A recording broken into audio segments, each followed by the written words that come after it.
Okay. Please let me know if you've a problem hearing me, because I'm a terrible sore throat tonight. Right. So, thank you. Welcome for attending tonight's meeting. And a fair lot on the agenda, so we'll make a start with any members of the public that I don't know about. Not that I know of. No. All right. Thank you for that. I'd now like to I'd like the council to observe a 1 minute silence, if we could, please, in memory of Rita Briggs. She was a long-standing parish and Kirklees councillor, and she still kept her activities going until about 4 years ago. I used to meet her annually up at Holme Village at the Hall Trust meeting. She was one of their trustees, so she till the very end she was still interested and still enjoying doing it. Can we just observe 1 minute silence, please? Thank you.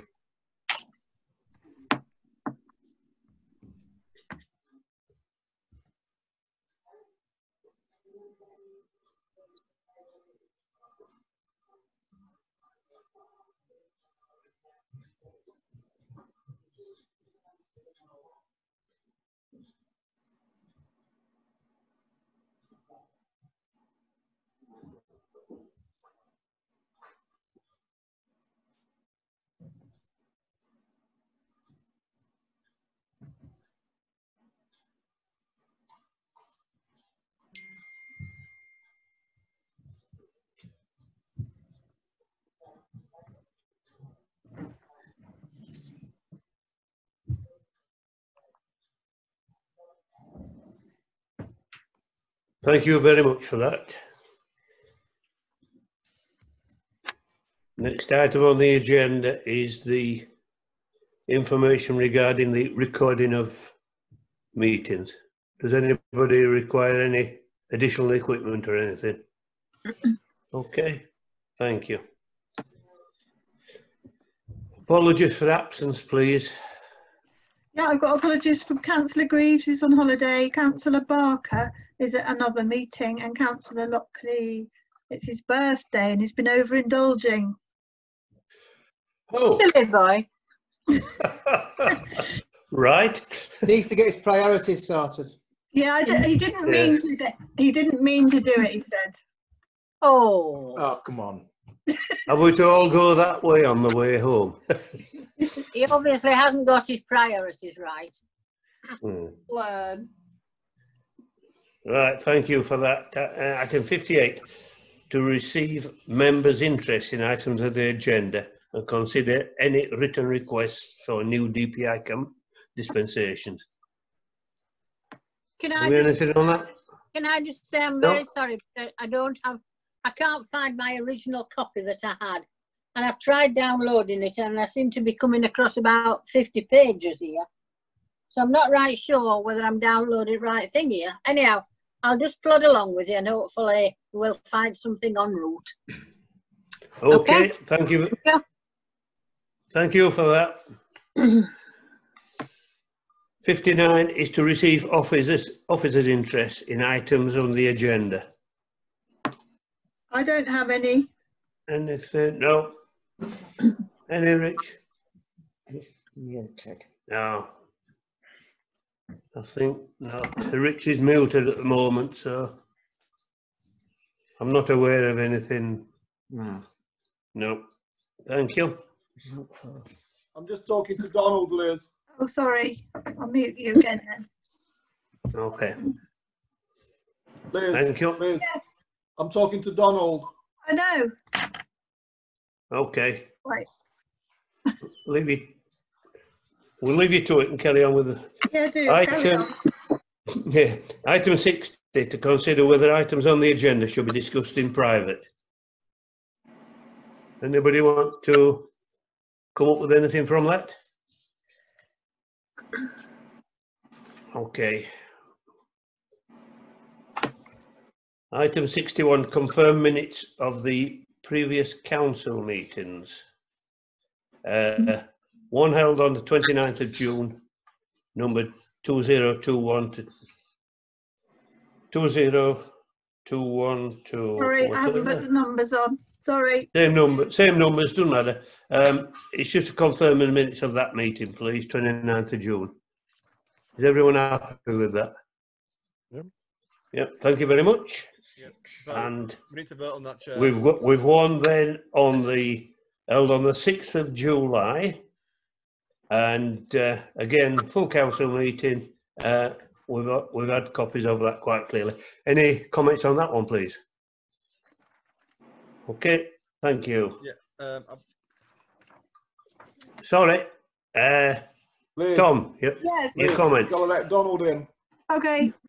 Yeah, we need to have a proposer and a seconder for both of them sets of minutes. So I'm happy to propose the second one, but we need to go back and do the first one again. So Okay, we need to propose it and vote just it, just give it a moment.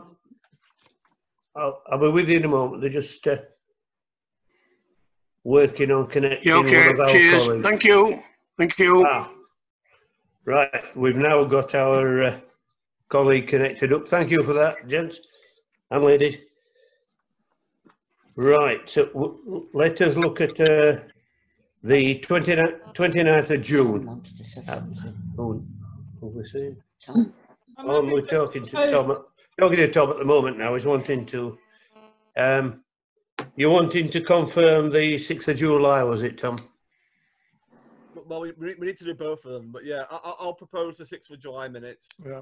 Okay. Second. Are we I'll a second second. for that? Yeah, second. And the meeting on the 29th of June. I can propose that one, Trevor. Thank you very much. I'll Second second for 29th of June, please. Tom? Yeah, we need to vote on both as well, Chair. Need to vote. Yeah. Are we a second for that 29th of June? We just second it. I've seconded it. Okay. We all approve. Yeah, can we look at approval for the 6th of July, which was the first one we did? Can we look at approval for that one? Thank you very much. And similarly for the 29th of June. Have we got approval for that one? Thank you very much.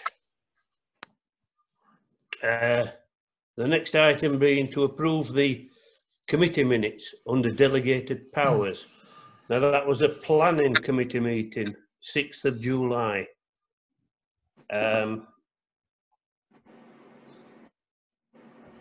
We'll certainly have had copies on that one. Can we relate to that one? Does anybody propose that one, please?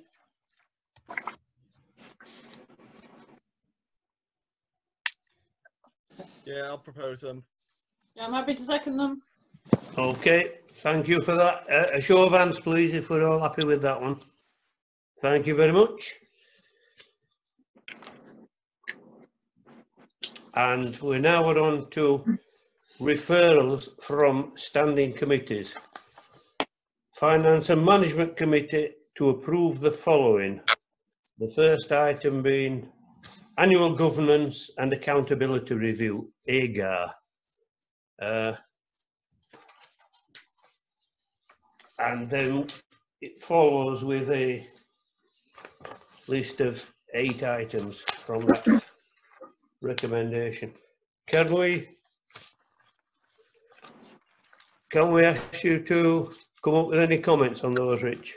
Sure. I think you dealt with all these, didn't you? Yeah, I did. Yeah. Yeah. So you probably so basically these need to be approved before going to external auditor. In terms of as you can see on the first sheet, this needs to be authorised by the council, and then it needs to be signed by the chairman and the clerk, and then the second one is signed by me, and that has to be countersigned by the chairman. So we're going to try and arrange to do that tomorrow, myself and Liz, and I'll come to Trevor. So the first document is basically about our governance systems, and I think we're doing adequately to meet all the requirements. We're not perfect. We've still got to get better, but I think we've done it. We've done enough to say that we've met the requirements of the system. In terms of the accounting statements, which is the second document you've got, this is basically a way of working out how much budget we've got to carry forward, and we have to reconcile it against the bank account. It's taught me a lot of working out this because I'm very new to this approach to accountancy. But with the help of the internal auditor, I think it's all balanced perfectly now. And I did have to make some corrections to last year's figures, but they've reconciled as well. The third document's just blank. It's just what we send to the external auditor. The next one is the reconciliation between box 7 and box 8. Now, what that is, box 8 is basically what money we had in the bank on the 31st of March 2020, and the box 7 figure is what it said in the cash book.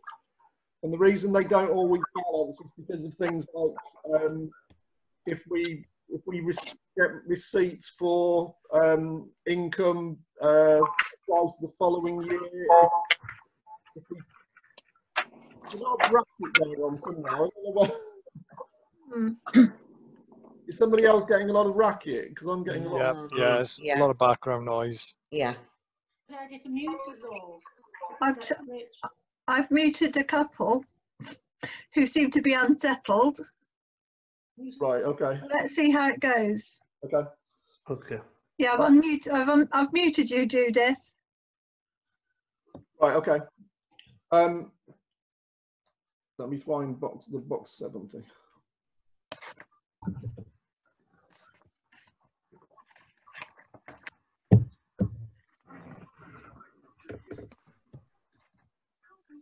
Right, so yeah, this box 7 and box 8 thing. The box 8 is what we've got in the bank, which we had at £266,000 on the 31st of March. What we had in the cash book was 269,000, and then we have to reconcile one figure with the other, which is basically down to things like VAT needing to be reclaimed. We pay for insurance for this year, last year, and then we had a few invoices that should have been paid last year but were paid this year. So it's basically a series of pluses and minuses to arrive at the reconciled figure, and they do all balance perfectly. When we report to the new accountancy system, everything balanced. So I think that went okay.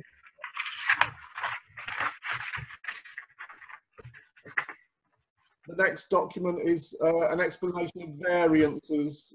This basically compares what happened to our finances this year compared to last year.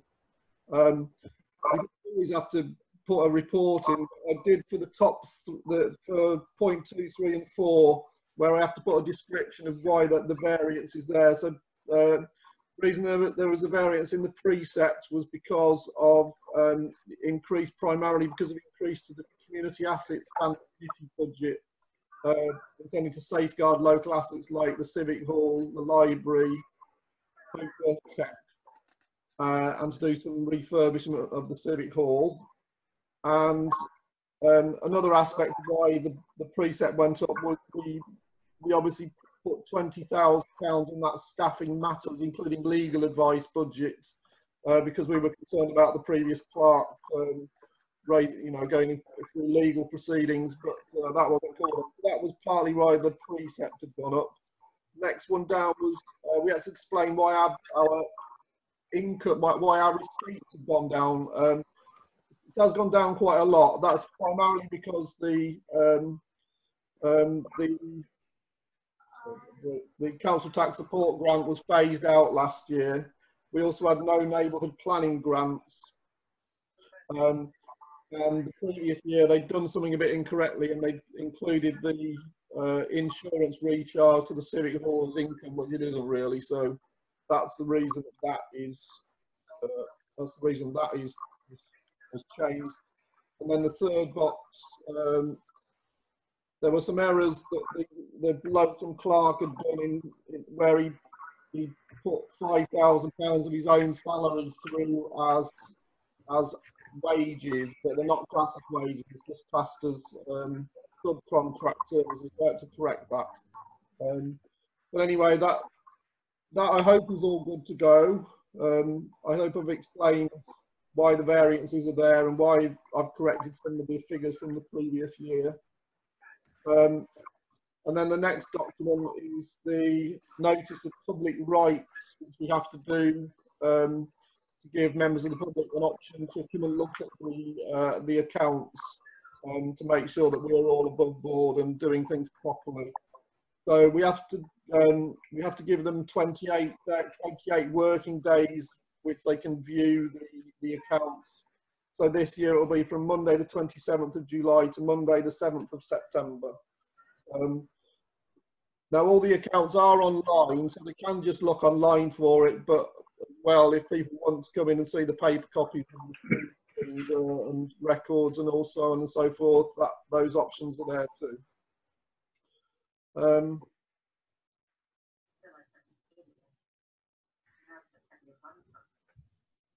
And then the sort of last couple of documents, the internal auditors report.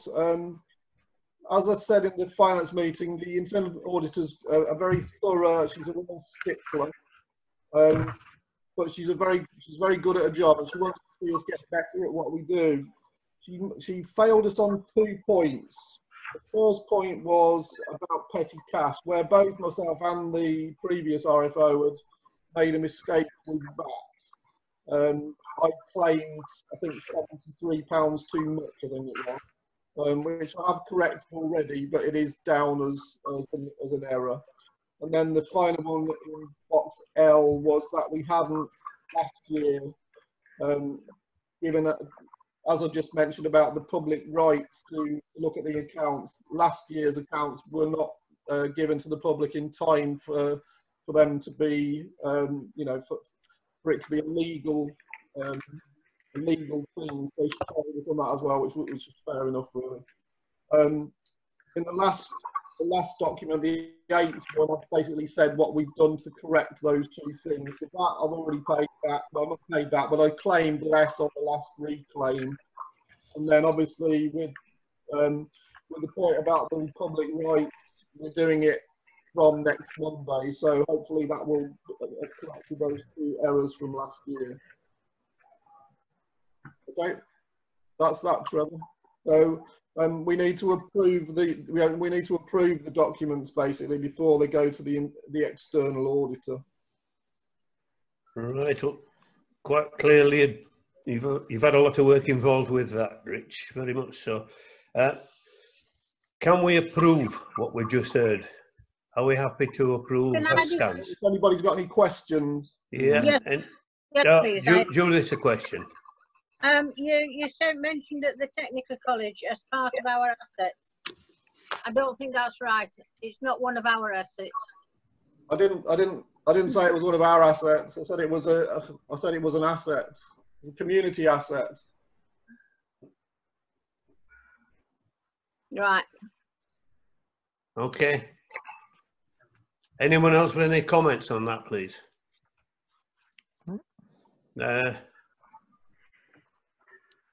Paul, have you some comment? No. Well, nothing further to put. It just it was all gone through and everything was accepted. Richard's done a fine job, and I'm quite happy with what he's done. Okay, thank you. Anyone else, please? Yeah, I'd absolutely agree with that. I think fantastic job. This is a huge improvement on where we've been from before. So thanks, Rich. Yep. Very good indeed. Very much. Yep. Thank you for that. Now, can we approve what's being discussed there, then, please? Can we show of hands, if you would, please? Yeah. Thank you very much. So that's all done, and thank you, Rich. Thank you very much indeed. We'll look now at item 65 to approve the schedule of payments, July, month to date. I think you skipped a whole section, haven't you, Trevor? You skipped number 64, which is all the S numbers. Could be. We spoke about internal audit report though and fixed asset list, didn't we? But Oh, have you more to say? Have you more to say on that, Rich? Yeah, well, I suppose so. It's a different. Yeah, the internal audit report on the A guy is different than this. That's a much shorter one sheet. So, yeah, it won't take me long. Yeah, so as I said, the internal audits came out. She's very methodical, very critical, and she pointed out a few things that we've got to get a bit better at. We've hopefully sorted out in the last week or so, but you know, I mentioned the VAT thing already, so we don't need to go into that again. In terms of the risk assessment, she was a bit concerned that we had some quite high risk on our risk assessment, so I hope I've captured that in the risk assessment that's included in your documentation. Again, with the asset register, she was critical that we disposed of some things without our recording that somewhere, but I've corrected that in the documentation that follows as well. Chair, can I interrupt for a sec? Can I ask people to mute themselves? There's an awful lot of noise going on, getting in the way of hearing Rich. And I think the rest of it, I think of the rest of it I've discussed already in terms of the AGAR. So those were the things really that she raised, and I think I've corrected them already as best I can. Oh, the other thing was she wanted with regards to the asset register, she wanted a policy about how we record assets and how we dispose of assets. So I basically stole one from her council, changed the headings, and off I went really. So that's there for approval as well. So a couple of things to approve, Trevor, on this. The asset list, which I've updated to include the schedule of disposals. We've got a slight amendment, haven't we, Rich, on there? With a slight amendment, yeah. We've had an updated photocopier since then, which has a slightly higher value. So if you do approve it, it will be with the amendment of the photocopier that it's a different model and it's got a value of £3,000. Is that right, Liz? Yeah. Right. Is that a lot, Rich? Thank you very much. I know. You need to approve that. Yeah. Yeah. That last section, which we've just heard now, can we show our approval on that, if indeed we have it, please? Show of hands if you would. Okay. Thank you. Yeah. Yeah. That's thank you very much. Do we need a proposer and a seconder, Chair? Yeah. Yeah. You can. Yes. Yeah. I'll propose. Yeah. Rachel, are you happy to second that? I'm happy to second, but I just want to ask one quick question, which is yes. Risk assessment, which is point 4. All right. I'm not quite sure if we're supposed to comment on it or just approve the amendments on it, because the colour code, I wasn't quite clear what the colour coding was highlighting, because I wondered if there were sections that we were supposed to comment on. That may not be the case. I may have talking about this one. Right. Yeah. I'm happy to, if we need to discuss that one, then I'm happy to second the approving of the first 3. But I just wanted to clarify if we were supposed to talk in detail on the risk one. Well, I think it would be helpful. Yeah. Yeah. Okay. Well, what the internal auditor said was we had a lot of quite high risk, like on the first ones where they're in red, and she felt that we should have a more methodical approach to a risk action plan to meet those risks. So she said we needed to have a date in it, and we needed to have who the action was by, basically. The green, what I did with the green and orange, was that the green were effectively already done, and the orange were pending. That's all it was on the right hand side. So that was all it was pointing at, really, was done and pending or ongoing. But any feedback, it's obviously quite a complicated form, so any feedback gratefully accepted. Okay. Any comments on that, please? No. So Yeah. Yes, please. Just a quick one, Trevor. Yeah. So Rich, just looking through this, and I looked at it earlier today, most of the actions sit with yourself and Liz, don't they? And then there's one action with staffing, if I recall. Yeah. Mm-hmm. Yeah, that was about the staffing reviews, staff development reviews. Yep. Yep. And then we've got some in the self-managed risk, the council are responsible. Yeah.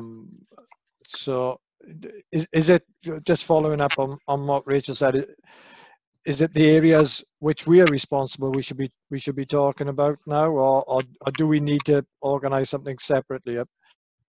Because I understand where Rachel's coming from in terms of whether we need to be picking this up and then taking it forward. Well, I mean, I would suggest maybe going over it thoroughly and having a see, really. Like most of it, like you say, is done with myself and Liz being responsible. But then I suppose we are ultimately responsible for most of the risks, and and Liz obviously oversees the contract, so the contractor's there's various aspects of the contractor's work which is marked down at risk, But most of the stuff to do with the actual members, I don't know whether it especially applies.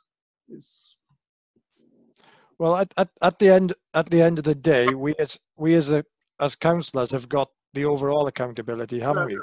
Whichever way we look at this. That's a fair point. Yeah. So as Rachel's raised, I don't know if we've got time to do this justice now, or whether it needs to be tabled in another meeting to go through in detail, but I'm not sure. Can I suggest that we revisit it perhaps in 6 months, and well, even September, because most of the things where they're not completed, you've got August as the date.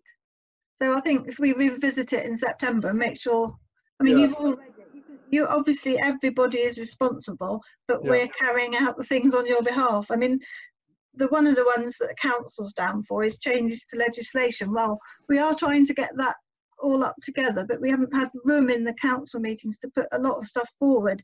So it is all happening. I'm happy with all of it, actually, I would say. I don't think we've missed anything. Yeah, I looked through it earlier, and I didn't have any certainly any significant issues personally. But, no. Yeah. I'm happy. So revisit that in September, is that? Yeah. Okay. Is that where? Yeah. So can we? Have we got a proposal? We've got a seconder. Can we have a show of hands to approve what we've just discussed, please? Yeah. Well, yep. Thank you very much for that. And again, well done, Rich. Plenty to go out there, I'm sure. Right. Item 64, to consider the recommendations of the grant working party. It was agreed at finance and management meeting 13th of July. Trevor, I think we've missed one. Have we done the schedule of payments for 65. July to date? Sorry, you're right. You slipped a little one in there. Schedule of payments for July. Can we seek comment on that, please? Can we not?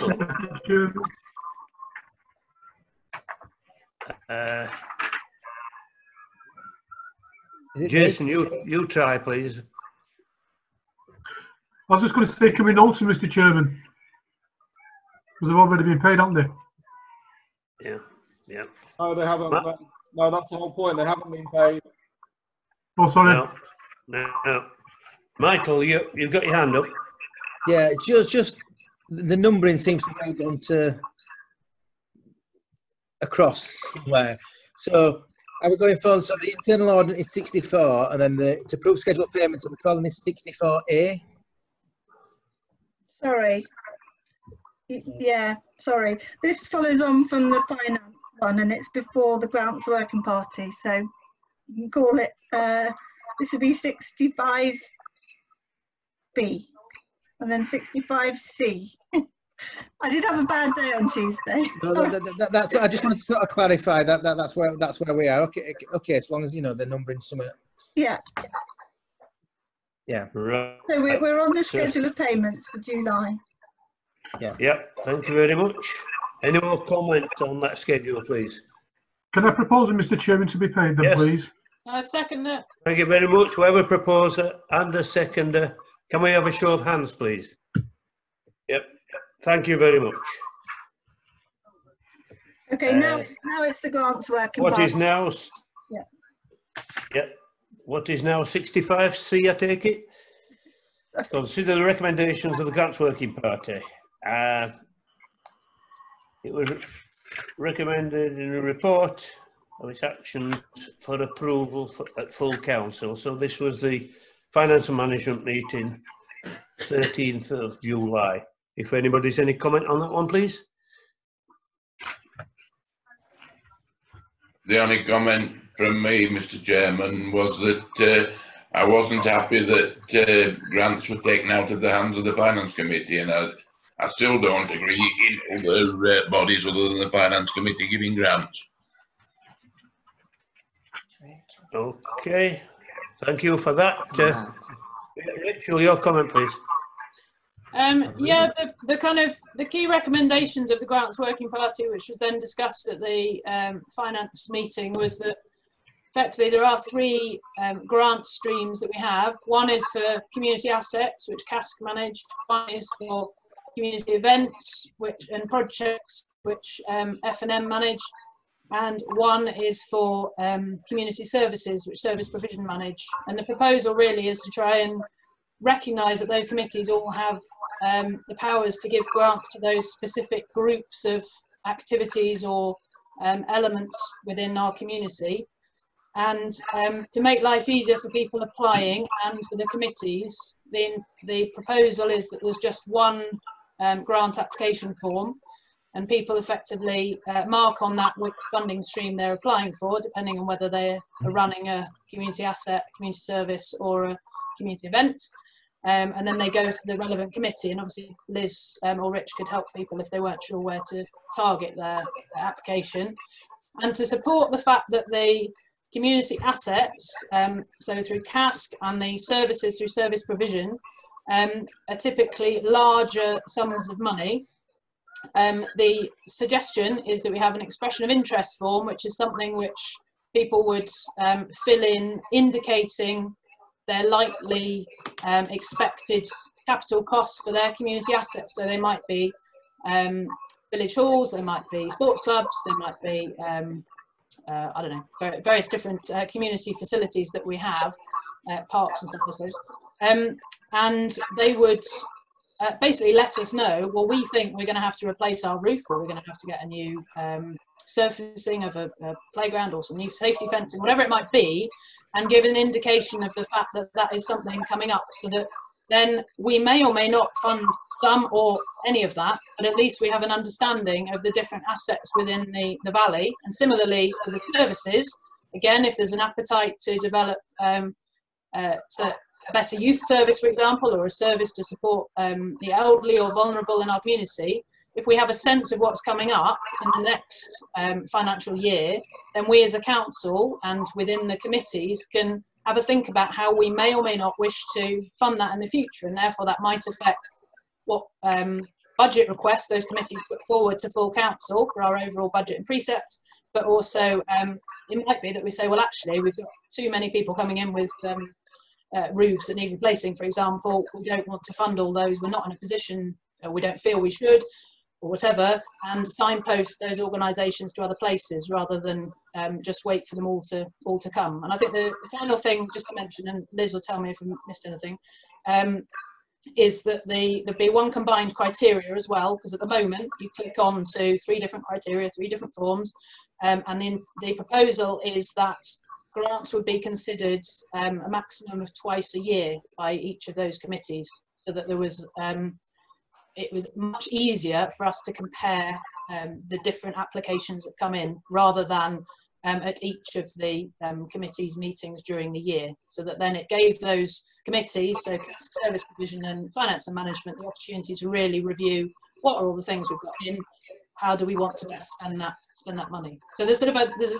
series of things that are kind of captured in that report, but really it's about trying to simplify the process and also be a bit more upfront and hopefully be better informed as a council as to how we can choose to spend money or not spend money, at least with from a position of knowledge. Okay, thank you for that. Anyone else? Michael, please go ahead. Yeah, I would just like to put forward that, that we had a long and kind of robust conversation about this at the last finance and management meeting, and we talked over it. And as that committee, we did have a vote on that we would put forward these recommendations, recommending that the Parish Council approve them, and that was carried. I think the chairman of the Finance and Management Committee has expressed his noted his objection to it, but you know the Finance and Management Committee did put forward these should be accepted, and I propose that the council should accept the recommendations of that committee. Of that, I'll second that. Right, thanks. We have a proposer and a seconder on that, please. Any other proposals on that one? No. No. Can we look at? Before you vote, can I just Yes. clarify something? Yes. So we haven't completely agreed on the form or the set of criteria. So what I think we would like to do, if you vote to support this paper, then what I suggest is the 3 chairs of those committees actually put their heads together and agree on the actual wording of the criteria. I've put a paper together where I've tried to bring them all into one, but I think there needs some people to look at that. Okay, thank you for that. Is everyone in agreement with that as a concept? I'll propose that amendment that Liz put forward, although she's not a councillor. Sorry. From the clerk, the advice from the clerk is adopted into the proposal that we accept that. Right, and we've still got a second on that one, haven't we? Yes. Mr. Chairman, please. The 3 chairmen to agree the format, should that not be done after the new appointees of chairman, not at the present time? And we could leave it till after the new chairman have been elected at the next meeting. Yeah, the problem with that is that we are putting these forms out now for the summer to come back in by the end of September, and if we don't do that, we won't have any expression. Well, leave the forms till the end of September. It'll be all right. There's no problem. Yeah, it just would be much simpler. People get very confused when there's 3. But we don't want any forms back. So what's the point in bothering? If we don't get any forms back, we don't waste money. I'll leave it with you. Right. Jason, your comment, please. Yeah, I'm on the understanding, though, is this to start from next term, next May, or is this going to happen straight away? Because I thought we was understanding that we was going to, this year we're keeping it as it is, but from next year we're going to start this new policy. Don't need to, is that right or wrong? Can I say something there? So that was, please do. That was the view of the Working Party, that we wouldn't put it into play until the following year to warn people. But what happened was that CASC spent all the money in the first meeting and decided that to deal with unmet need later in the year, they were going to put out this expression of interest. So in a way, they've leapfrogged what the Working Party decided, which is why we've tried to pull it all together now, so we can move forward now with the plans that we had. Yeah, Jason. Yeah, well, if we are planning on to do it Jason, from next year, if we are planning on to do it from next year, surely we can wait till September then for the new chairmen to comment on this sheet, as if we're not going to take it out, because it might confuse people if we're changing the sheets before May. Okay. Rachel's got her hand up. Yeah. Yes, Doug, sure. I think Doug's was next. Yeah. Well, 2 points really. One, I think there is an argument probably to leave it till the new chairs. But also my other question really is, I'm assuming this means we've also disbanded the working group, because effectively this working group's done its task now. It's got it to this point. I want to just say thanks to the people that put the work in. I know Mary put a lot of time into this particularly. And I do think we've moved it forward. I'm less sure whether we need to do it now into sign off with the chairs, whether that couldn't wait until September. I'm happy to put it to what everybody else thinks really, but I'm assuming the working group's not meeting again, so we can't defer it to the working group. Okay, thank you. Rachel? What I was going to suggest is there's no, really the pressure on time is the expression of interest form, because that will help.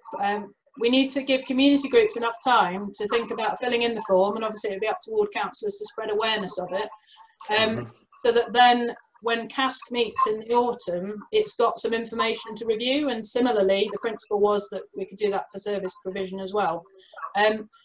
In terms of the actual application form for the grant and the criteria that sit with the grant, there's no reason, if the view was that that needed to wait until September, that could wait till September. But I don't see why the expression of interest forms couldn't be communicated over the summer, so that then we all notify community groups that if they want to make us aware of their future aspirations, and there's no commitment from the council that will fund them, it's purely to help us understand what the need is in our community. So personally, I would suggest that we, even if we are waiting for September to think about the approval of the new combined grant form criteria, I've got no problem with that. But in terms of the actual expression of interest, I think we need to try and motor that this side of the summer. Trevor, to follow up on that, where are these people going to be taught? How are these people going to know to make applications? If we don't go around telling them, they're not going to make any applications. And are we going to go around telling everybody to start and put in for money? Because if we are, we might as well go out of business. Okay. Comment? I don't know where it's coming from. Who's going to tell everybody to make an application? And if we don't tell anybody, there isn't going to be any in September, so that's going to be all right. We can leave it till September and then deal with it. Rachel's got a hand up. Yes. So, Rachel. Yeah, I was just going to reply to that point, really. I think the issue is people are already applying. When we had CASC, we spent all our money because we got all these applications that we thought were sound. So people are aware that the parish council has money.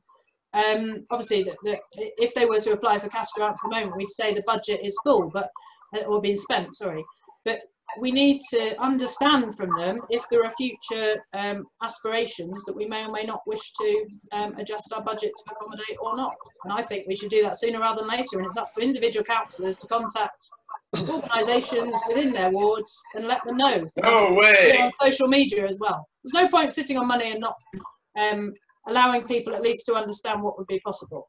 Reduce the budget and then you wouldn't have be sitting on it. Right, thank you. Councillor Davis.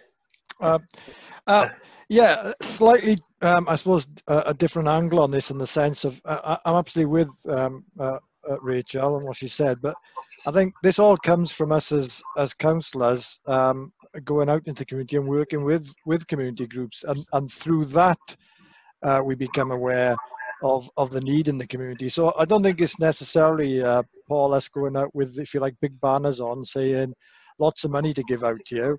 It's more about us connecting with groups, working with groups, and through that we get to understand if there are needs within the community that we can support.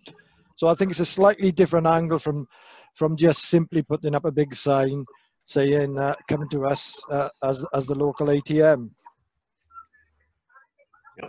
Okay, thank you for that. Anyone else with any comments, please? Yeah. Mr. Chairman, I think we need to propose that that we do the red interest form straight away, but we'll leave the rest till September when the new chairmans are in place, so then they can amend what needs to be on the sheets. Yeah. Anybody? Anybody accepting that as a second proposal? We want a secondary. Okay, we've seconders there. Thank you for that. Shall we look at a vote for that, please? With a proposer and a seconder. A show of hands, if you would, please. Right. Thank you very much. That is approved. Right. Now then, policy updates and policy changes. Holme Valley Parish Council scheme of delegation. To consider approving this new scheme of delegation. I think we've all had an opportunity to go through this, haven't we? And look at the comments. Is anybody hasn't actually seen it? Because I have a shortened version here I could go through if that is the case.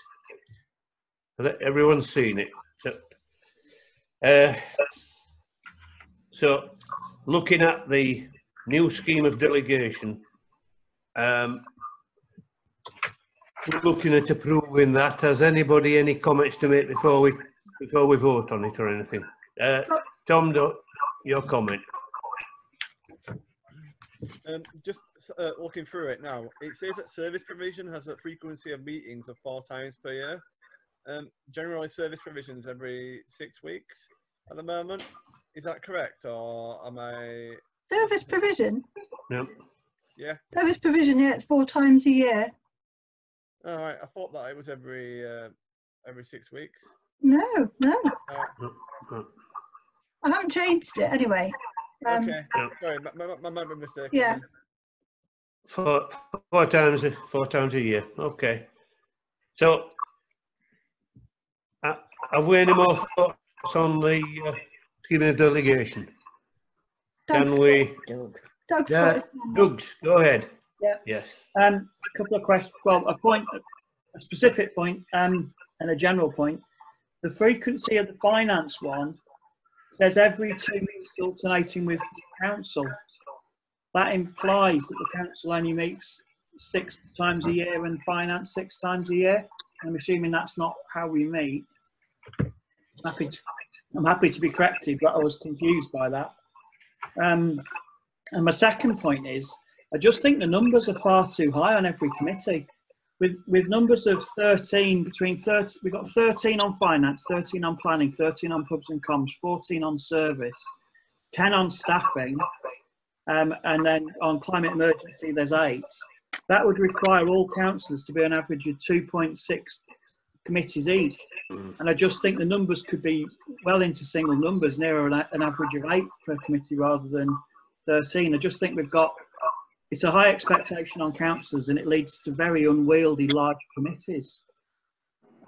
This probably isn't the time to discuss it, I guess, but it does feel like the numbers are very high, large expectation on councillors, and I'm not sure as we get more for having that many people in the room. Mr. Chairman, okay, thank you for that. Make a comment. In the days gone by when it was 2 committee council, every council was on either one or the other, and I agree with Doug's that the amount of committees that people can be on is far higher now, and I feel that 2 committee system was better because of that. But if it is, I think that everybody was on planning, and then you're on one or the other.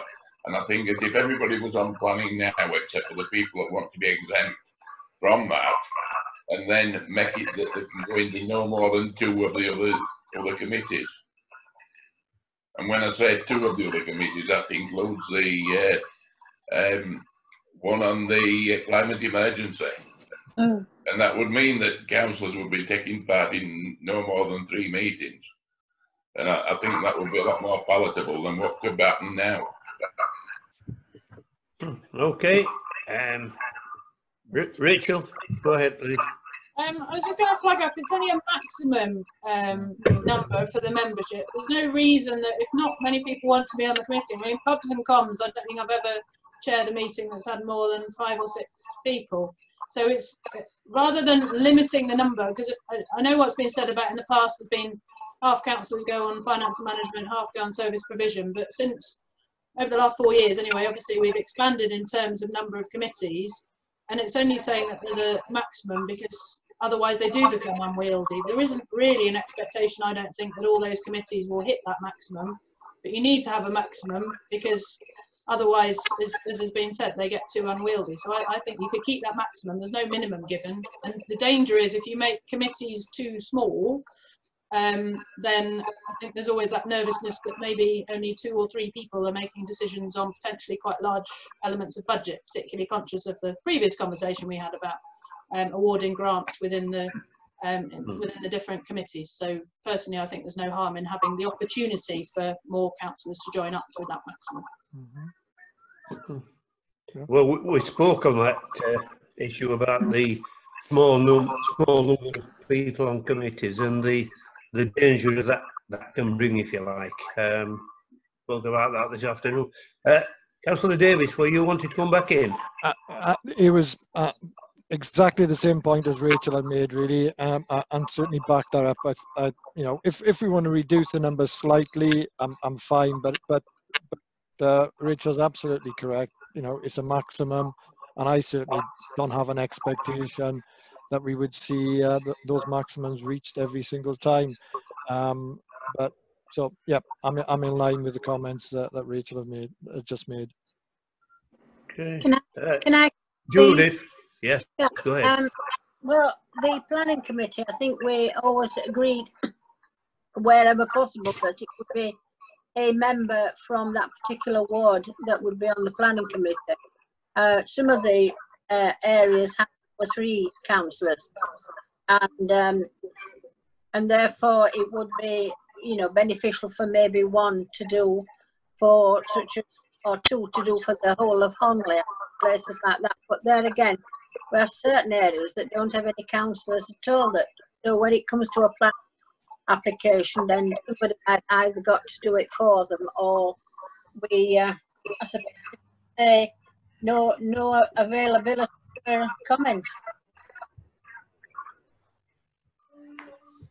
Right, thank you for that. I'm just looking back through the memory bank, and as far as I remember it, and I think it's still the case, is that each ward, the 11 wards, should all have a representative on planning. Yeah. Has that altered? Am I out of date with that one? No, that's how it should be done. Yeah. Trevor. Yeah. Okay. Thank you. Any more comments, please? Yes. Yeah, the other thing, Mr. Chairman, each group is voluntary to go on these groups. If a council wants to be on 3 or 4 groups, they show an interest in that, to be honest. You can be on as many groups as you want. You know, you volunteer to be on it. You're not pushed to be on it. I don't think we've said anybody needs to be pushed to anything, really. It was just that, you know, that's how it's been, and if you're not careful, you'll end up being there every week. Okay, thank you. Tom, your comments, please. Yeah, there's nothing in the standing orders that says there has to be somebody from every ward on the planning committee. I think it's generally encouraged by the chair, and it is good practice, but if there are members from the ward who do not wish to be on the committee, and there's no one else within the ward to be on the committee, then so be it, unfortunately. But there's nothing in the standing orders about that, so that's about it. Okay, anybody else want to come in on that one? So, looking at the idea of approving scheme of delegation, did we have a proposer? Yes, Councillor Colling. I'll second that. Seconder. Okay. Can we look at supporting that, please? A show of hands, if you would, please. Right, that's fine. Thank you very much indeed. And 66, new policies / forms necessary for legal constitution of the council. the council is asked to approve the following forms. Is this number one, GDPR checklist, updated from 2018. Does that bring any comment from anywhere, please? I propose we accept it. Okay. Second that. Everyone, yeah, thank you. Can I show of hands on that one, please? Okay, thank you very much. Second item on that one is privacy notice for councillors, staff and personnel. Have we had a chance to have a look at that one? Any comment? Are we a proposer on that one? Yes, Pat and Rachel. Can I have a show of hands, please, to accept that? Thank you very much indeed. Third item is the transparency code checklist. Again, hopefully we've all had a chance to have a little look at that. And any comments, please? Or can we seek an approval on that from anywhere? Yes. Yes, thank you very much. We've a proposer and a seconder, please. Can we have a show of hands on that? Yep, thank you. Thank you very much. The next item is to vote for a chairman-elect and a vice-chairman-elect for the rest of the council year 2020 to 21. So we're looking now. Nominate Councillor Hogwood, please, for chairman of the parish council. Sorry, we only got half of that information. Yeah, I'd like to propose. Have a go, Jim.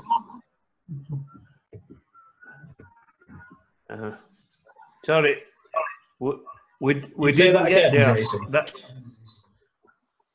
I would like to nominate Councillor Hogley for the chairman of the parish council. I'll second that. Okay, that's fine. Is any other nomination? We've got a proposer, we've got a seconder. Can we have a show of hands on that one, please? Yeah, that's fine. Thank you very much. That's full, isn't it? Yeah, that's okay. Yeah, right. And we now need to look at a vice chairman for the council year 2020 to 21. So we're looking from now till May of next year. We want a vice chairman, please. Pat, go ahead. I'd like to propose Michael Pogson as vice chair. Second.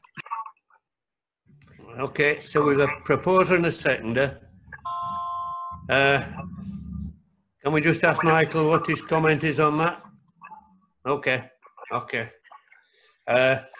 So we've a proposer and seconder for Councillor Pogson to be vice chair for the remainder of this council year.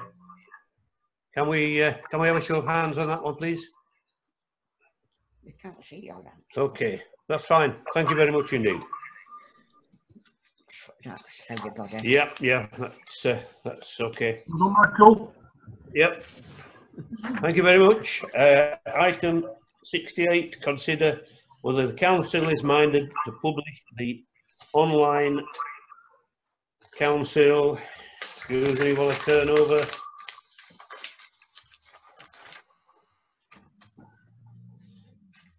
Meeting recordings on YouTube with a link from the council website. There are no cost implications on this, apparently. Is there anybody had a comment on that? Anybody? Yeah. Rachel, go ahead. Yeah, I was just going to say I had a bit of a Google on YouTube to see what other parish councils you can watch, and there's quite a few you can see. Obviously, a lot doing Zoom meetings like this. They're just as sort of don't know, ordered as ours. I see no harm in it being on, because I think people are a bit nervous sometimes because it's recorded and online. There's the opportunity for sort of, I don't know, teasing or derision of parish councils. I actually think it's quite a good thing, to be honest, because it meets our transparency and trying to be open. And I see no harm in it, and we wouldn't be the only parish council to be doing it. There's quite a few doing it. So personally, I think it's a good idea, and I think it was recommended in one of our reports that we had last year from memory about being more open. So I'd support it anyway. Yes. Yes, I believe that is the case from last year, if I remember rightly. Councillor Davis, comment please. Yeah, just very quickly, totally support what Rachel just said. I think we've got nothing to hide. I think it helps and will help us, again, connecting with the community. So I think it's a very good idea indeed. Okay. Any more? Councillor Dixon, Paul, yep, go ahead. It seems a funny one. I don't think anybody's going to gain anything. I think it's going to create amusement for quite a few of the local people, and that's going to cause problems later on. I don't think it's necessary, and if it isn't necessary, why change it? Why put us on something where we're open to the public for public ridicule? And okay, thank you for that. I think it's not going to be my problem. It's for other councillors. I think that it's going to cause problems for. And I think if we're seen to be giving all this money away in one way or another, the floodgates will then open, and we'll end up with a flood of people bigger than the flood of 44, wanting money from this council. And I think it's silly giving them the opportunity. Okay, thank you for that. Jason, your comments, please. Yeah, I sort of agree with a lot of things, but I mean, would it be better if we did some sort of trial run with it to see what reactions are, and then I can make a final decision on that, to see if there's any problems and stuff like that. Yeah. We've got, thank you for that. Tom, your comments, please. I'm not sure he's heard me. Are you on, Tom? I just okay. All the minutes from meetings are available on the website, and if people are really keen to seek them out, they'll find them. And sometimes, like the minutes, actually, this is a bit of a criticism of, well, one thing I think about the current minutes are, if anything, I think they're too detailed. I think the minutes that we should have should only have like the proposals and what's been seconded. Sometimes it can be too detailed, but if the minutes are online, if the meetings are online, then people can see why we've come to our decisions. They can see my dad's point of view about something, other councillors' point of view, so they can see the debate that we've had and why we've come to the decisions. And they can also see who's voted for things, who's voted against things, various things like that. They can also see the inner workings of the council, how it works. So I don't think people should have anything to be ashamed of or anything to want to hide. If they're going to misbehave in meetings and say something controversial that is wrong, if you're willing to say anything in a meeting, you should be willing to be called out on it. So putting it online, it doesn't cause me any problems with me, because I don't have any problems with what I say. Right, thank you for that. Michael, go ahead, please. Yeah, I'm fully, well, I am in support of the idea. I think it's good to get some transparency and let people see what we do and how we go about our business and how we spend their money, you know, professionally and with thought and consideration. But I take on board Councillor Brooks' point of view of maybe going for a trial. So I would support his, you know, that we Jason Brooks' proposal that we go for a pilot. For a pilot period, if it's successful, then continue. So I propose, you know, on that we go for 12 months as a pilot, and if it works, then we continue. Okay, that's a proposal. Have we a seconder? I'll second it. For that? We have a seconder. Thank you very much. Can we look at a show of hands, please, in support of? Were you wanting to speak? Yeah, sorry, I just wanted to check one thing, because it's quite easy to stream it on YouTube when we're doing our Zoom meetings, but I'm conscious as soon as we meet face to face again, we will need some sort of equipment, won't we? Can I just ask the clerk and deputy clerk if there's anything we need to thought about in advance of that? Because otherwise we could perhaps approve the pilot for as long as we do Zoom meetings and then review it at the point at which we go to face ones. Yeah, we haven't bought the recording equipment, but we have agreed to buy it as a council, so that shouldn't stand in the way of publicising it. Okay, that's fine. Yeah. Okay. So any more comments on that? Otherwise, sure. Yeah, isn't that audio recording equipment though, rather than video recording equipment? Well, I think we probably are going to put video up on YouTube because it's a big thing, isn't it, Rich? If it's all the pictures and everything, do you think we would just put up the sound? So again, Do you think we would just put up the sound recording, or do you think we'd put up everything? Okay. The what's it called? The gallery view. Right. Okay. Well, if I'm writing minutes, it's what I tend to watch. The gallery view. Okay. But obviously, if we are actually meeting offline at the Civic Hall or wherever, are we just gonna? I know there's a plan to buy some recording equipment, some audio recording equipment. Yeah. With the plan to put the audio recording on YouTube with some, I don't know, like the coat of arms of the parish council as a background. Is that what the? We haven't really talked about it, but that we could do that, yeah. Yeah. Okay. Thank you for that. Paul Davis, please. I think what was mentioned earlier on, that we should run this because it's fairly easy now with Zoom. We should run it on YouTube. I suppose difficult to gauge the reaction. I guess on the basis that we don't get people trying to sue us or something.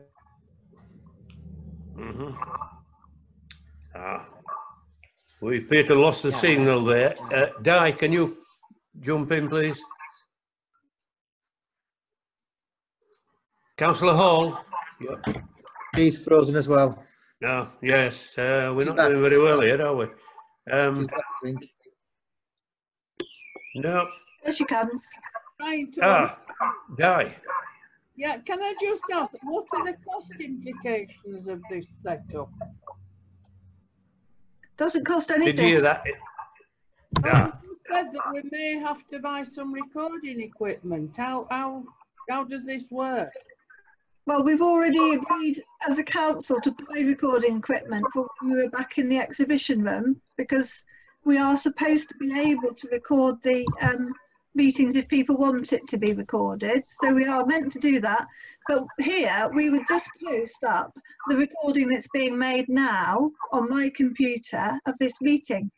So it doesn't cost anything. You just have to post it on YouTube. So if the day comes when we're no longer Zooming, how would we go about it then? We'd have to upload the film that we've taken, or the recording that we've taken in the exhibition room, to a similar platform, or put it, I don't know, Rich will know how to do it, but it'd be the similar thing. So my apologies, I lost connection. I was going to suggest, Rich and Liz, a conversation with the technical team in Kirklees, because they not only have we got fixed webcast, but they do use mobile equipment, and I think that's probably the best route, rather than you trying to buy stuff commercially. And they'll be able to give you advice on the type of camera, the cost, exactly. So I think that's, from my perspective, I think that will probably help if you do that. Okay. Yeah, we can do that. Yep, thank you for that. Doug, go ahead. It was just going back to the conversation about whether we should broadcast video or audio. I think at the moment with the Zoom, the actual recording that you've got is a video recording with the, as Rich said, of the gallery view. So I think to try and turn it into an audio thing would be really difficult, even if you use a backdrop, the parish logo. The easiest thing, certainly in this initial trial for the first few months, is to just publish the Zoom Zoom recordings. I think once we get down the road of being back in the chamber, then obviously we need some sort of recording device. But I mean, they're so cheap now to get really decent cameras and microphones. I don't think it's going to cost you. I mean, my partner's bought a visualizer for work, which basically shows the screen that she's on for £60, and it's a really quality piece of kit.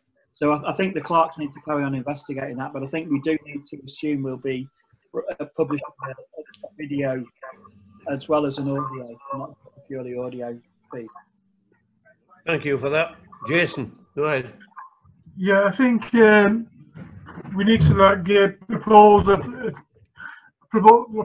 that we get, get the clerk and the deputy clerk to go look into the costings of running a video service for that for the future of the council meetings, because as Rachel said, a lot of councils aren't doing it now, and I think to move forward we need to do ourselves, and we need to get the proper cost implements.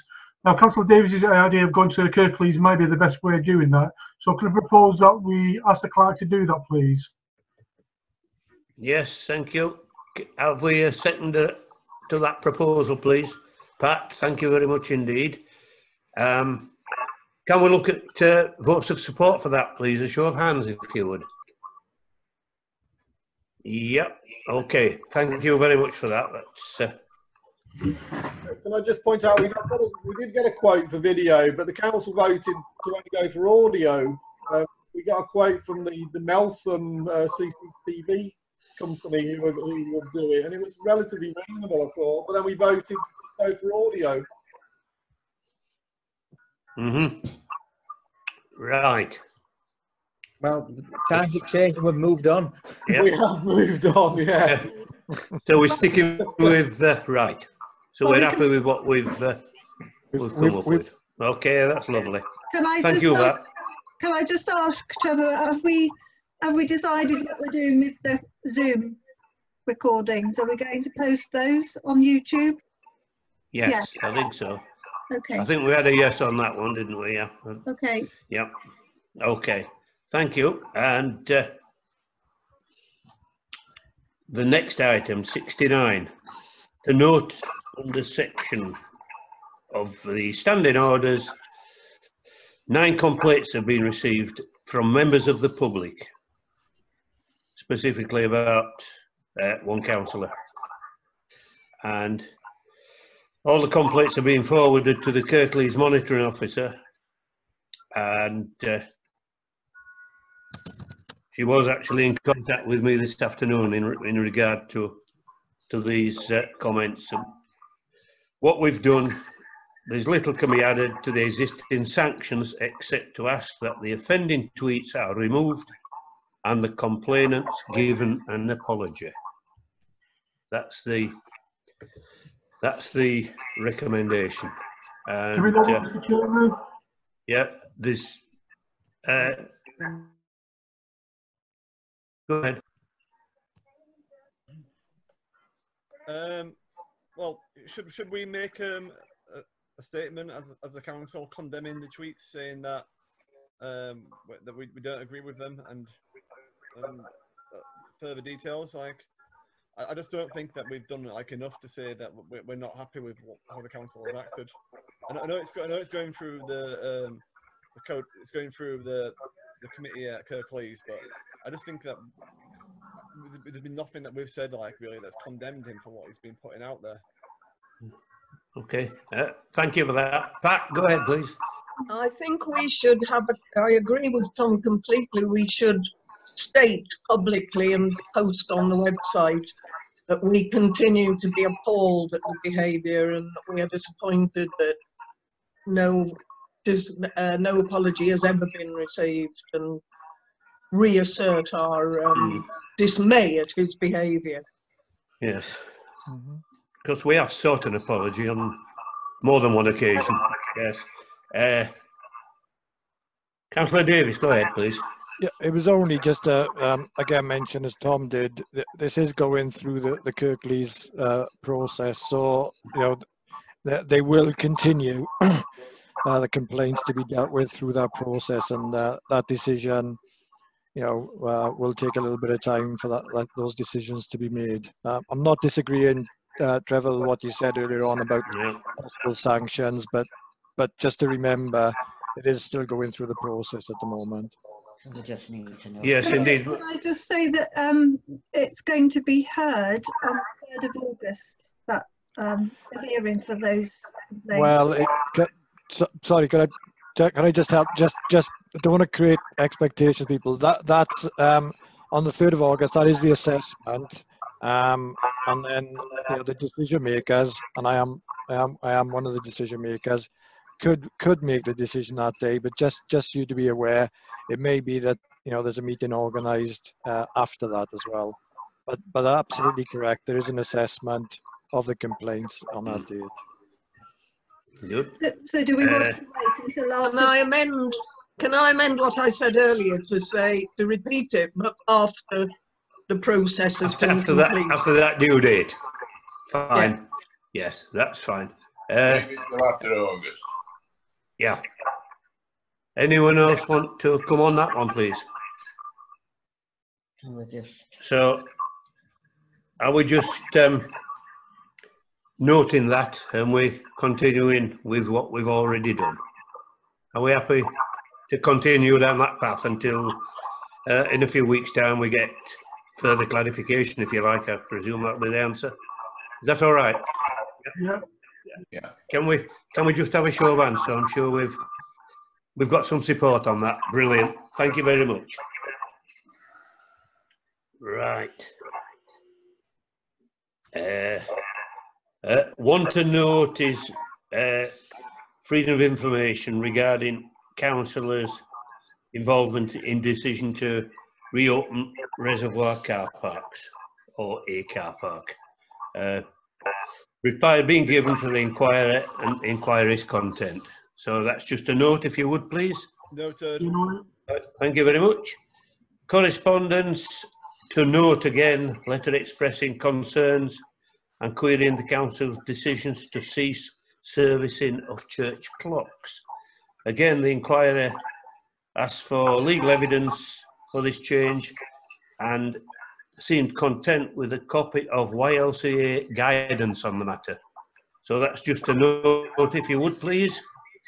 Can I come in on that, please? Yeah, surely. Please do.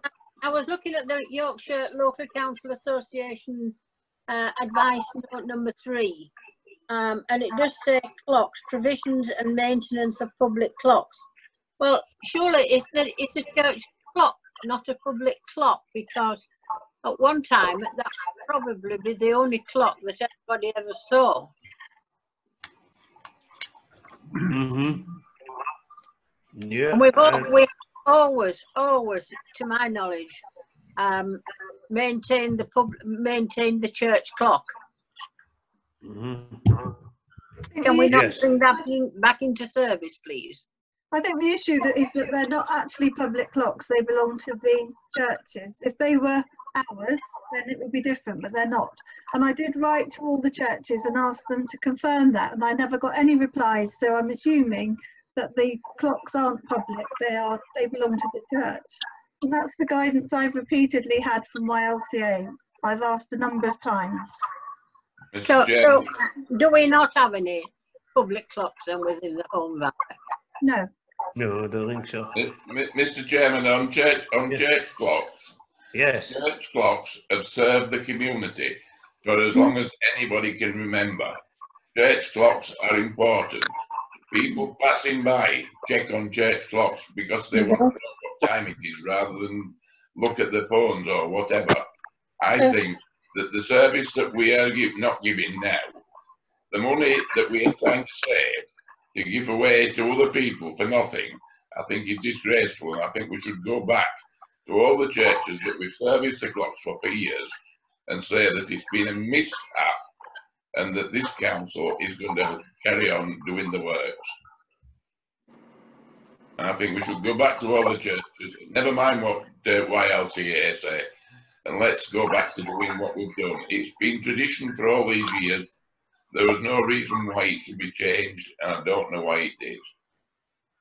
I agree with Judith that this is something that we should look after. Here. Right. Jason, go ahead, please. Yeah, I think information like that should be put onto our website anyway. So, like, if people are querying that, we can like link them into the website so they can understand why we have done certain things. But regarding the church clocks and stuff like that, would they be able to apply for grants to get them fixed anyway? No, because we're not allowed to give money to churches Right. or schools. Right. Di, go ahead, please. Well, are we allowed to know who the representative of the local clergy is? Because this letter I've got no name on as to who sent it. Remain anonymous. I could put it. I could tell you, but I haven't got it here. I haven't got it handy. How many church clocks are we talking about? Because I can only think of 4. I don't know offhand. Somewhere 4 or 6, something like that. Yeah. Well, there's Holme. Yeah. Cambridge. Yeah. Holme, New Mail. New Mail. 6. That's 6. Hepworth. Hepworth 7. I said New Mail. There'd be about 10 altogether, probably. And what cost is this going to come to the council? Well, we usually pay for the pool to be maintained, and it's something like £600 a year. And then last year we had an extra amount to pay. We paid Holme Bridge, I think, another £150 to get theirs mended. So we have a maintenance contract, which we've now ceased. And then if the repairs, they put in a grant request, and we have paid in the past. But the advice is that it's not a legally defensible thing. But they've also said that councils can do what they like, basically. If you want to do something that breaks the rules, that's up to you. So there you go. If you want to pay for church, you have to. So basically, Can I just wait a moment, please? Can I just, so basically, we're talking less than, I know I'm going on about it, than the £12,000 grant that we gave the cricket club. Am I correct? Yeah. Thank you. I rest my case. Yep. Councillor Firth, go ahead. Now, can I just say, when this council was first formed in 1974, when Kirklees took over Holme Firth Urban District Council, a few people got together and asked to form a parish council. It was then for the first 2 years known as Holme Firth Parish Council. It later got changed to Holme Valley. There were 3 criteria to be a parish council. One was church clocks, the maintenance thereof. The other was bush shelters and seats. That's how it came to fruition. Had we not agreed, or not me personally, but had the people not agreed to those 3 items, there would not have been a parish council. As simple as that. Church clocks, the clocks probably belonged to the church, but they were a public asset. People used those clocks to tell the time. They were good. A lot of the elderly people prefer them to watches and even small clocks in the homes. So, you know, this was a thing that now has been removed. Another thing that's been removed by these faceless wonders that don't understand anything about people or parish councils, obviously. That's what all I've got to say. But I can tell you now, this parish council was formed on those 3 criteria: church clocks, bush shelters and seats. Fact. Okay, thank you for that. Mr. Chairman, going back to what was said and that Councillor Hall said about the £12,000 given to a cricket club for just 2 or 3 members to watch a game of cricket, rather than people, old people, everybody of the valley having the opportunity of seeing a church clock and looking to see if they need. When you're up at Holme Bridge playing cricket, what do? You look at the bloody clock to see how much time you've got left to play. Let's get on with it. Let's have these clocks looked after. Right. Doug, go ahead. Thank you, Chair. I do think we've got a bit of a problem because basically the clerk acting in good faith has taken advice, has written to the churches themselves back in January. The churches are written back in February, and now it's July and we're discussing it. So I think basically the position has been taken, that's been communicated. To reverse that decision would just make us look stupid, I feel. No. The other issue is... no, certainly not. You will look stupid if you stick it on board. If I can finish, Councillor. So my other concern is that whilst if you were to give every clock a few hundred quid, like I know a lot of parish councils have done in the past, that doesn't really pay for a major repair bill. When I was working at the local authority, there was a community clock on top of a community building in Birkby. And when that broke and the tower needed work, we're talking tens of thousands of pounds. So to what extent would we want to get involved in actually maintaining all the things that surround the structure and provision of the clock? So I think there is a bigger problem here. We're not going to resolve it at this time of night. And I think we should probably keep the existing position. If it's on a church building, we don't support it. Okay. Jason, go ahead, please. Coming on from what Doug's just said then, the best advice I could suggest is that we'll review this the next term.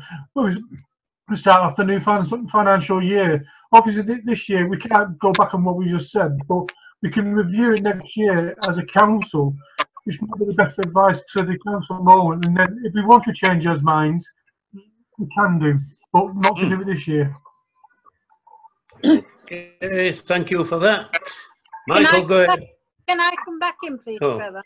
Sorry, go ahead, Judith. I don't see there's any reason why we can't say that after due consideration, we have decided to reinstate the servicing of the church clocks, and we hope this meets with your approval. And that's all we need to have to say. There doesn't need to have to be a load of foolhardiness to why. I don't think we would look foolish at all. In fact, I think we would look the opposite. Very concerned. Okay. Okay, thank you for that. Michael, go ahead. Yeah, as far as I'm aware, the Parish Council has made a decision, rightly or wrongly. I'm completely sitting on the fence on this one. I won't, however, that decision's been made. What we have in front of us is an item to note of the correspondence, and the clerk has dealt with this. There's not an item on the agenda that we should reinstate dealing with church clocks. If some of the parish councils want to put forward a motion to that effect, and their legal basis of why that argument should be put forward and why it should be done, I think that should be done at a future parish council meeting. But currently, we have no such motion on the parish council. We don't have a format for that to be stuck on ad hoc during each council meeting, and therefore I propose that we note and we move on. Okay. But it was brought up at this meeting tonight about the church clocks. Can I second that proposal, please? Yeah. Correspondence was. I mean, I think, Judith, please put forward a motion for the next parish council if that's what you think, with the details of why, of why we think we should go against the guidance. If that's what councils want to do, then I think that should be done, and we should discuss it properly with the relevant information within that motion. Can I have that put on the agenda then, please, Clark, for the next full council? Yeah. Okay, thank you for that. Di, please go ahead.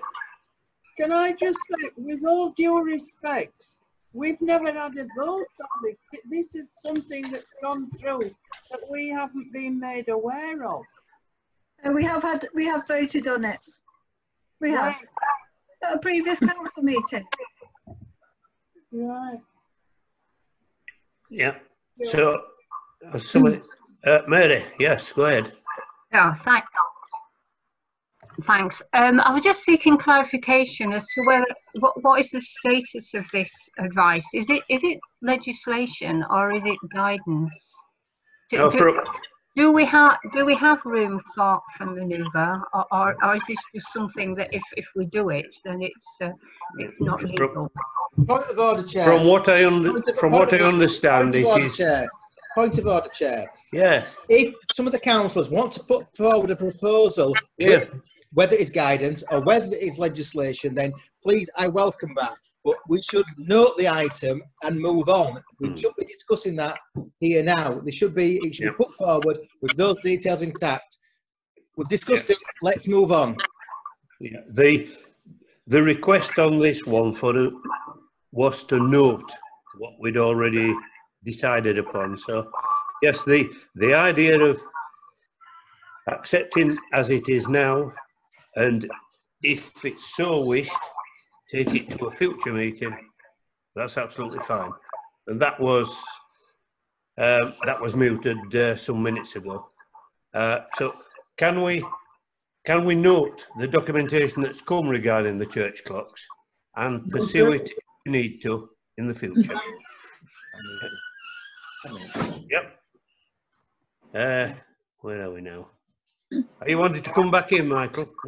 No, my son's just walked in, so I'm telling him don't speak to me for 10 minutes. I'm in a meeting. Judy, were you coming back with us?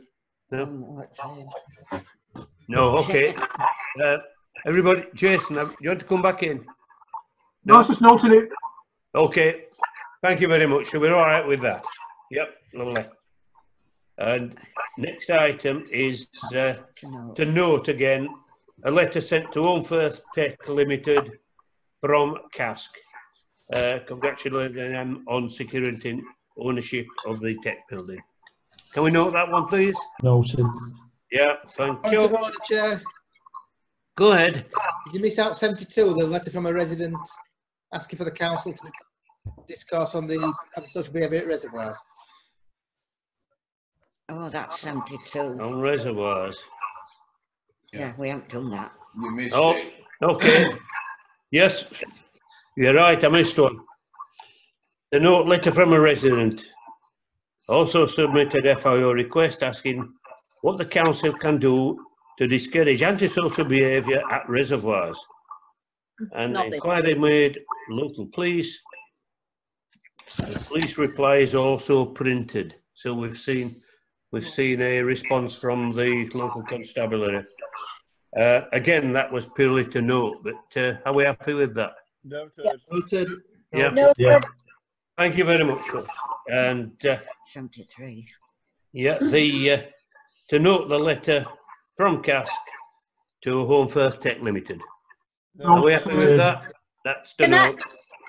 Can I just ask, please, have we had some paperwork about this, that they've actually bought the technical college?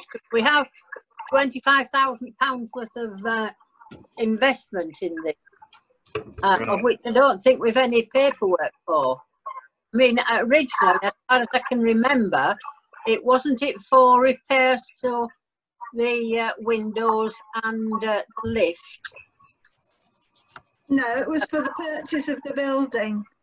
And all we've had is the letter which I printed in that attachment, saying that they had been successful in buying the building. That's all I had. Yeah. I think it's more likely to be to pay somebody's wages rather than anything else. Well, we just, if we can, Note. Councillor Davis, go ahead, please. Yeah, I was just going to say to note, but just a very quick comment. I think really it doesn't become us to make remarks such as that, as paying people's wages. That money has gone into a specific account to pay for this building. And I think we should congratulate those directors who have put in a huge amount of personal time, personal worry and stress to preserve that building for no personal gain whatsoever. So I absolutely would like to note this, and I'd also like to note the tremendous effort they've put into this. Right. Can we note that, folks? Are we okay with that? Councillor Tom Dixon's got his hands waving. Yeah. Your Chair, I'd like to correct Councillor Roberts as well and say it's not a parish council investment. We gave a grant towards the group, the Birth Tech Limited, towards their purchase of it. So the parish council doesn't have any involvement in that building. It wasn't an investment by the parish council. We gave a grant to them. And I'd also like to second Councillor Davies' comments as well, like thanking them or applauding them for the hard work that the group have put in there. Can I just come back Okay. there and say that whilst I am aware of that, but we have helped in the purchasing of what was already out in the. Okay. Okay. So can we note that letter of, that we sent to them? Noted, we yeah. have noting that. Thank you very much. Noted, yeah. Yeah. And another letter now sent to Local Government Association commenting on the proposed review of standards of behaviour in public life. Again, we have a copy of that. We're just required to note it. Noted. Yeah, Noted. thank you very much. And a further one to note is a letter sent to Kirklees Council on behalf of CASC, underlining the Council's determination to take on responsibility of the Holme Library, despite the concerns around opening that have surrounded the COVID-19 pandemic. Noted. Are we noting that? Thank you very much indeed. And Chairman, to consider the Holmfirth, consider whether the Holmfirth Arts Festival can keep the grant of £1,000 paid from the F&M committee, even though the Arts Festival is being presented in a much reduced form. And the same will apply to the Holmfirth Festival of Folk, should they ask the council. So that it, with regard to these two items, any comments, please, Michael? Mr. Chairman, the first one, I don't think we should go asking for money back, but I think we should take into account that they were given £1,000 this year when they come for a grant for next year, and not to give them as much next year, because they won't have spent all the money that they've got this year. With regard to the Festival of Folk, as that didn't take place, I don't think we should give them anything if they even apply for it now, but should reconsider that next year when they're looking to do it again. Okay, thank you for that. Any other comments? Tom, go ahead, please. Yeah, I think both of these events will have suffered a reduction in their money from reduced ticket sales, because they haven't been able to sell tickets for events and various things like that. I think if we're going to look at giving them grants next year, we need to just review all the criteria that they're giving for their grant, like such as the money in their accounts and various different things. Like the folk festival still did an online folk festival, so they still did have like bands playing on that, and people were able to view it online, and they carried on doing various other things. And the arts festival doing putting on various things, events online. So it may be that they have to pay people who are actually providing these services. And additionally, there's been an email gone out today about the arts festival, so that they may still be looking to maybe doing some kind of like safe distanced events. So it could be the case that they're still going to be doing things, but obviously not on the same scale as what they would usually do. So I'm happy to keep for them both groups to keep the money that we've given to them, just to help them sustain them for next year and continue to support them. Michael, go ahead. Okay, I think there's just a few points really. First of all, in those applications for grant money, there would have been specifics about what that money is going to be expended on regarding the festival, and we'd expect them to sort of like provide feedback to how that was spent and how it went ahead. Whilst I take on what both Councillor Dixons have said, that it's difficult to ask people for money back, and I don't think we should. I think we should ask them exactly what they have spent that money on, and what they have gone ahead. And if they spend that in due course on something worthwhile that meets the sort of like criteria of to the benefit of the people within the Holme Valley, and it's been spent in good faith and on good actions and what have you, then I don't think we should tie their hands towards grants for next year.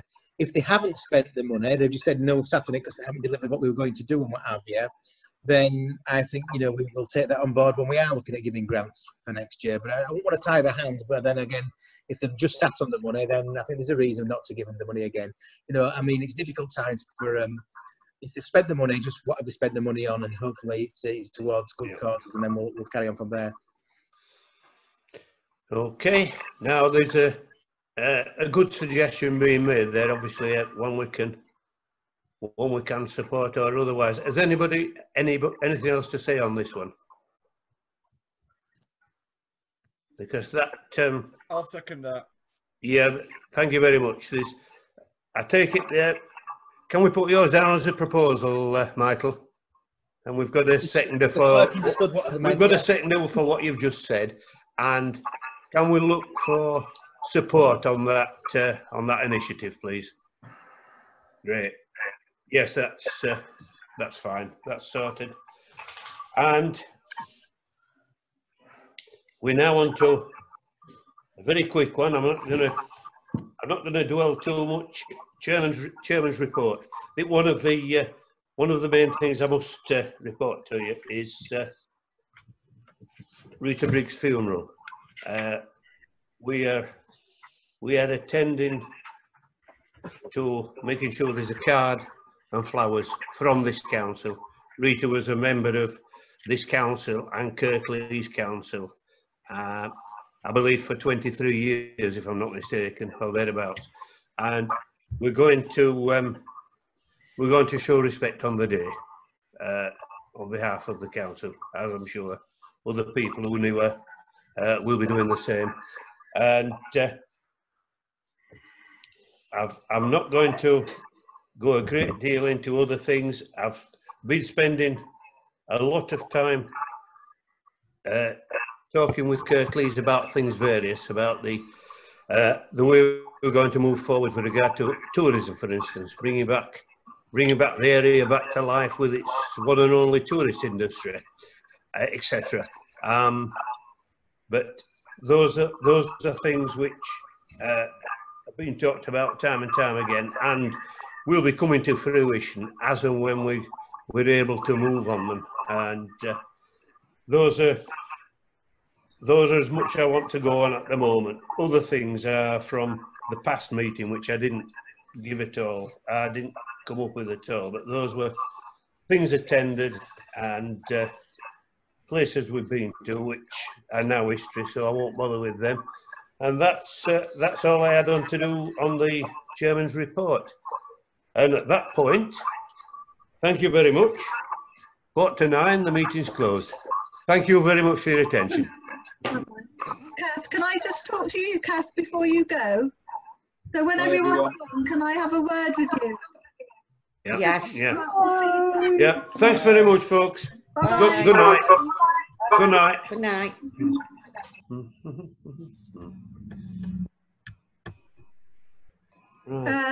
I'll leave you there. I'm getting out of your way, Liz. Okay, it's just a quick one.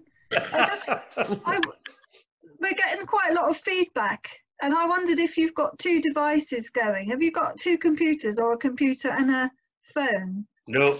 No, just one computer. One computer and two heads. Okay, it's just that on other Zooms I've been on, that noise happens when when there were two people sitting with two laptops, they got all that feedback. No. Okay, no. that's fine. All right. No. Let you off then. All right. Thank you. See you. Bye. Thanks very much. Bye. Bye-bye. See you later, Liz. Bye.